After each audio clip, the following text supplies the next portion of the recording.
Hello and welcome to another Retro Core.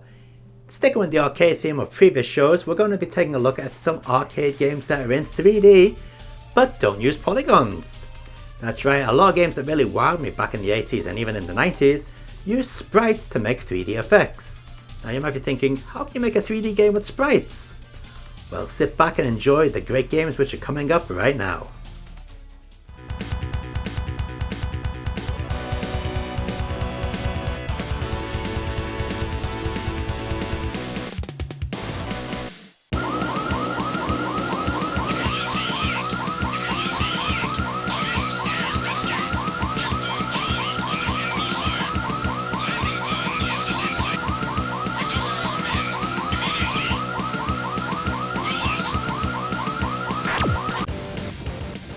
Air Rescue is one of the many games that run on the System 32 arcade hardware. The main point of this game is fairly simple, as it should be for an arcade game. You take off from the base, fly down the course, pick up the POWs and bring them back to base. Very simple. In fact, it's so simple, a lot of people seem to think that this is some sort of unofficial sequel to Choplifter. And in a way it could be, because the playability is quite similar. The game also came out on the Sega Master System, although I think that's more of a homage to this game, because to be honest it is actually completely different, and of course it's not in 3D on the Sega Master System. But as an arcade game, this is pretty good fun. You know, it's a quick blast, the movement is actually quite realistic, well, for the time anyway, and there's nothing better than picking up those prisoners of war and listening to them say thank you. Actually, yes there is, because that drives you completely nuts.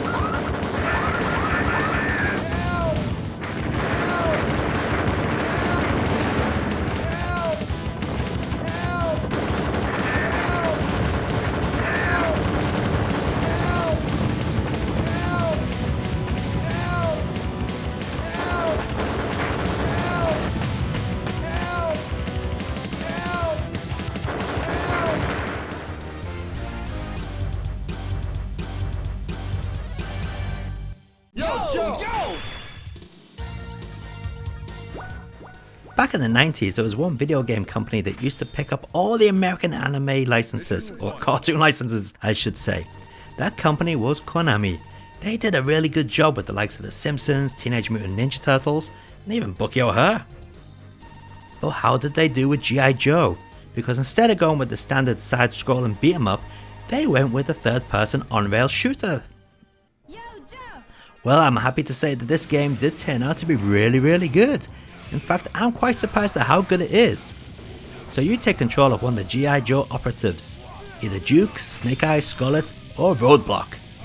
Up to 4 players can also play the game at once, believe it or not. Now that's when it gets a little bit hectic. Gameplay wise, you can move your character left and right, and you use the forwards and backwards motion also to move the cursor on the screen. Now you have to blow away all the objects, otherwise you're going to get blown away by the enemies. But to help you out with that, there are many different power-ups scattered throughout the levels, which really do add to that destructive power. If you're after something a little bit challenging, and a little bit different from Konami's usual cartoon licenses, then you've got to check out G.I. Joe. It is actually a pretty good game.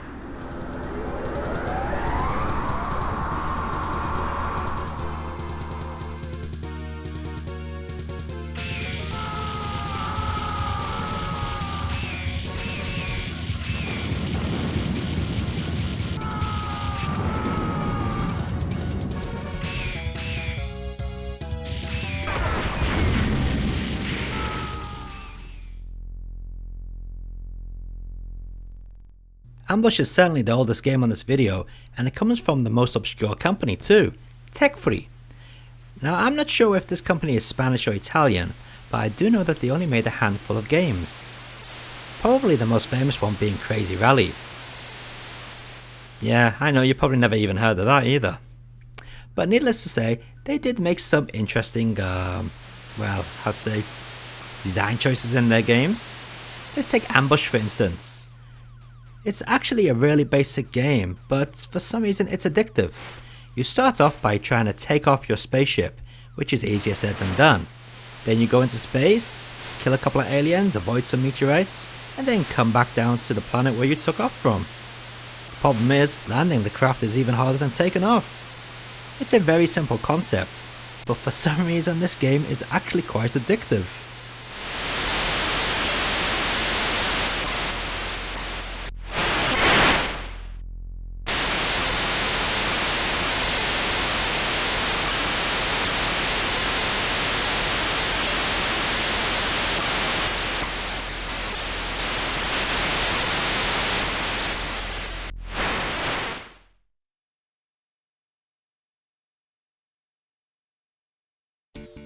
So Dark Edge was released around about the Sega Golden Age, between the mid 80s and early 90s.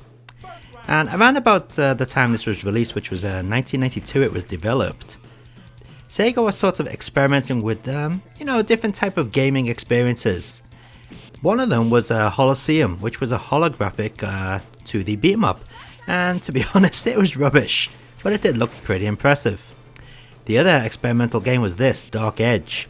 Basically what we have here is a 3D fighting game made of sprites. And while it does look like it's playing in 3D, and to be fair it actually is, it plays in 3D just like Virtua Fighter would do. The problem with this game are the controls. It's really difficult to figure out where the hell you're going to be pointing as the enemies move around the screen. It's also pretty tricky to pull out any moves. So unfortunately, while this game might look pretty impressive for the sprite-based beat 'em up, it's not very good to play.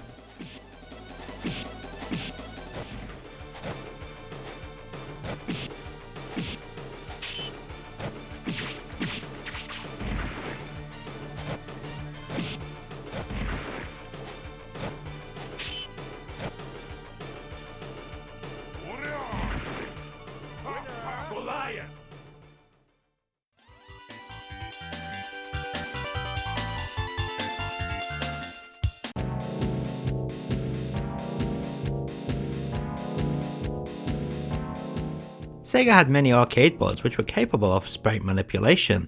One such board was the Sega X board, which ran on a 68,000 CPU. But this isn't actually a Sega made game, this was developed by Icon. And what we basically have is Chase HQ on an air bike. Yeah, that's basically what it is. From what I can gather, all you do in this game is turbo down the streets as fast as you can and ram the enemies. That's basically it. It's just Chase HQ but on a much cooler bike.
So what do you think of the games so far?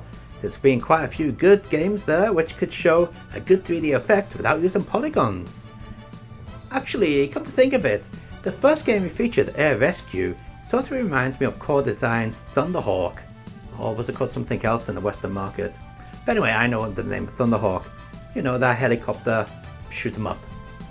Well, I wonder if they got the idea from Air Rescue. But of course not all 3D games made with sprites are good. This, for example, behind me, Dark Edge. It was a brave attempt by Sega to try and make a 3D fighter without using polygons. It sort of works, visually, but playability wise, it didn't work at all.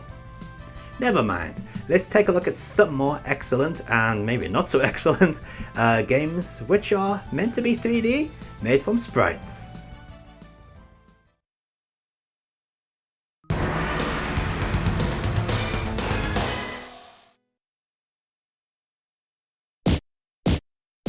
Now here's one you may have not seen before. This is Alien 3 The Gun, again by Sega. And the reason why you may have never seen this game in the arcades is because it was only officially released in Japan. Can you believe that? An Alien licensed gun game and it was only released in Japan. Crazy. So in this game you take control of the United States Colonial Marines. And not only do you take out aliens and facehuggers, but you also have to deal with the Wayland Yutani Corporation troops, sent in to receive specimens by any means necessary. In other words, that means kicking your ass. Overall, this is a really good gun game, and I'm very surprised it was only officially released in Japan.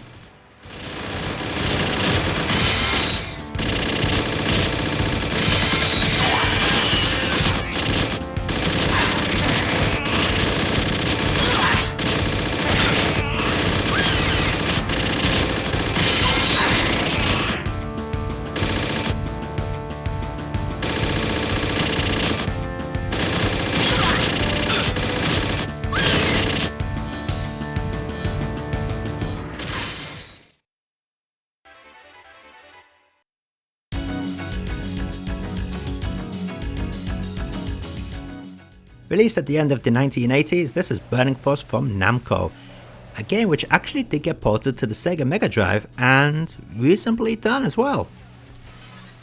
What we have here is what you could say was Namco's idea to a Space Harrier. Well, kind of. Instead of flying around with a jetpack stuck to your back, you're riding some sort of hover motorcycle. The basic premise is the same as Space Harrier, you just fly down the course and shoot everything in sight. One really nice point about this game is when you come to take out a boss, you fly into the mothership and then upgrade your actual motorcycle to some sort of X-Wing type thing. Well, okay, maybe not X-Wing, but some sort of spaceship flying, whatever you want to call it, which gives you extra abilities to take out the bosses. It's just a shame you can't keep it through the normal stages.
Galaxy Storm always got passed off as being a cheap Galaxy Force wannabe, but to be honest, it's nothing like Galaxy Force. Sure, you fly around in space and you shoot things down, and the whole thing moves around in 3 dimensions, but, you know, that's a bit unfair. Okay, so they're both in space and they're both in 3 dimensions, and they both use sprite scaling software, but, you know, when you really get down to it, all games set in space using sprite scaling software are going to be pretty similar. Unlike Galaxy Force though, this game does make use of the Super Famicom or Super NES or SNES Mode 7 type effects for the floors and some walls and some areas. The effect does actually look really good and does add a lot of depth to the actual graphics. One thing that does stand out about this game though is the music. As you'd expect, being from Zuntata, Taito's in-house sound team, it's excellent, and actually a game which I wouldn't mind owning the soundtrack to.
Now Taito's sprite scaling games always seemed a little bit inferior to Sega's. It's as if they didn't quite have the technology that Sega had, but they really did give it a try. You do have to give Taito credit for trying out different ideas though, as you can see in this game, Aquajack. Basically you take control of an armoured speedboat that flies down the river, and sometimes it can go on land as well, and blow away everything in sight. Simple as that. To be honest, it is a little bit fiddly trying to get the speedboat down the river, or down the sea, or whatever you're sailing your craft, and control the cursor at the same time to take out the enemies. Sometimes you find yourself getting hit by enemy projectiles as you're trying to aim the cursor around the screen. With a little bit of practice you can get used to it though, and to be honest, in 5-minute bursts, this game is, well, pretty fun.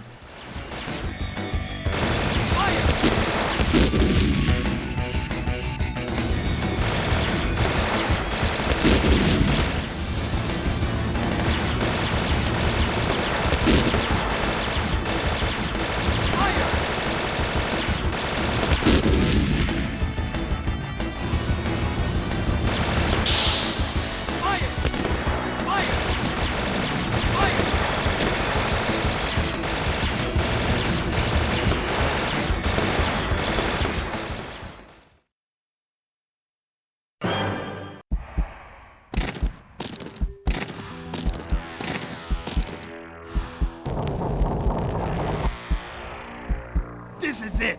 The jewels of Galamua! So obviously Sega watched Temple of Doom and decided to make a game based on the minecart section. And what was the result of that? Rail chase. Yes, there are games which are on rails and there are games which had you chasing. Well, this game has them both together. In fact, this game is actually quite linear. Usually games of this type have some sort of power-ups which you can get, but in this game there are no power-ups. Well, maybe there's health ups, but that's about it. All you do is strap yourself in for the ride and go with the flow. Just blast away everything in sight. To be fair, there are different routes you can take throughout the game by shooting certain gates which open and close different sections.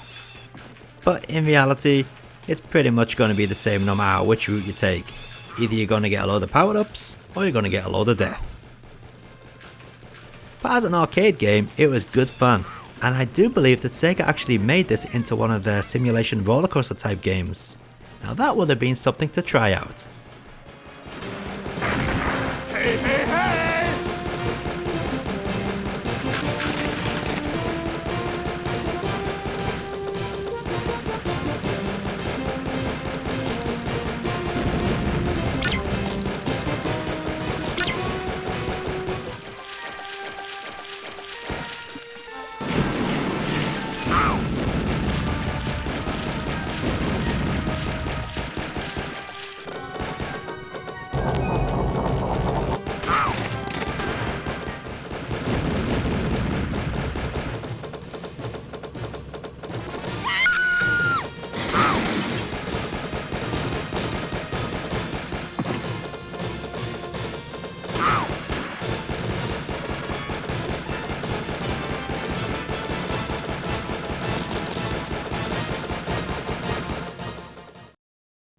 So there we had 10 games which use sprite manipulation to give the effect of 3D gaming.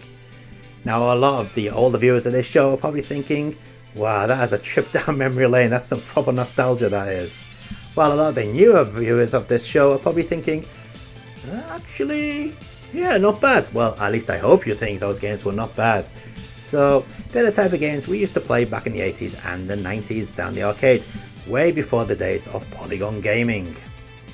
So which of those games did you like the best? And are there any other 3D sprite based games that you would like to see featured in a future show? Because this is definitely the type of gaming that I really like and something that I'd like to feature again on the show sometime in the future. So why not leave your comments below and let me know what games you'd like to see in a future episode. Until then, have a great time playing your games and we'll see you in the next Retro Core.